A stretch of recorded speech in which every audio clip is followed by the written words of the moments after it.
ငါတို့အလုံးအသားမစားပဲအသီးရွက်တွေပဲစားမယ်ဆိုရင်ကမ္ဘာပေါ်ကလူတိုင်းလောက်နီးပါးကတနေ့မှတစ်ကြိမ်အသားစားနေကြပါတယ်။ဒါပေမဲ့မျက်နှာချင်းဆိုင်ဖြစ်နေတဲ့အရာတွေကတော့သဘာဝပတ်ဝန်းကျင်ထိခိုက်မှု၊ကျန်းမာရေးပြဿနာနဲ့တိရစ္ဆာန်ကျူးလွန်မှုတွေပါ။ဒါဆိုကျွန်တော်တို့အလုံးအသားမစားတော့ဘဲနဲ့အသီးရွက်တွေပဲစားမယ်ဆိုရင်ဘာတွေပြောင်းလဲသွားမလဲ။ဒါကမစားတင်ခင်မှာဒီလိုဘူးတူတရတဲ့စိတ်ဝင်စားစရာအကြောင်းအရာတွေအတွက်ကျွန်တော်တို့ရဲ့ YouTube Channel လေးကို Like and Subscribe လေးလုပ်ခဲ့ပေးကြပါဦးနော်။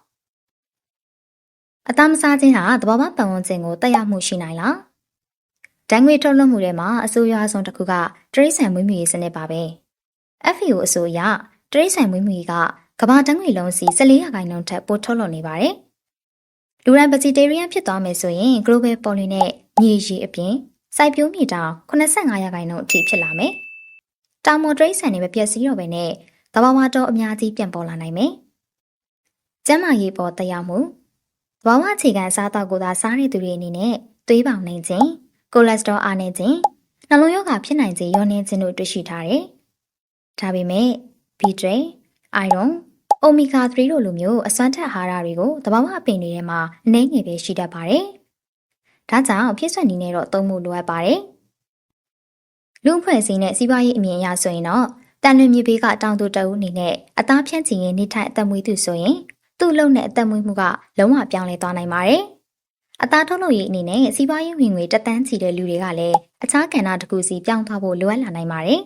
။ဒါကြောင့်ဒီပြောင်းလဲမှုဟာသဘာဝအတွက်အကျိုးရှိပေမဲ့လည်းလူအဖွဲ့အစည်းအတွင်းမှာကြီးမားတဲ့ပြင်ဆင်မှုလိုအပ်ပါတယ်။နောက်တစ်ခုကသိပ္ပံပညာနဲ့သဘာဝသိပ္ပံအရာလူရန် vegetarian ဖြစ်သွားတယ်ဆိုရင်ကမ္ဘာပတ်ဝန်းကျင်ကောင်းလာမယ်။တိရစ္ဆာန်အနာဂတ်ရပ်တန့်နိုင်မယ်။ကျန်းမာရေးတိုးတက်မယ်။ဒါပေမဲ့ပြောင်းလဲမှုတိုင်းမှာတန်ဖိုးရှိဖို့အပြင်လူမှုရေးနဲ့စီးပွားရေးတစ်ပြိုင်နက်တည်းထည့်ဆင်စားဖို့လည်းလိုပါတယ်။ဒီကုန်းချုပ်အနေနဲ့ပြောရရင်တော့အသားမစားပဲအသီးရွက်ပဲစားမယ်ဆိုတာဟာစိတ်ကူးရင်တစ်ခုမဟုတ်ပါဘူး။တကယ်ဖြစ်နိုင်တဲ့အနာဂတ်တစ်ခုပါ။ဒါပေမဲ့အဲ့ဒီအနာဂတ်ကိုရရှိဖို့အတွက်ကိုကြိုးစွန့်မှုနဲ့ဒီဇဲစနစ်တွေကိုချစ်ချင်းနဲ့ပြောင်းလဲဖို့လိုအပ်ပါတယ်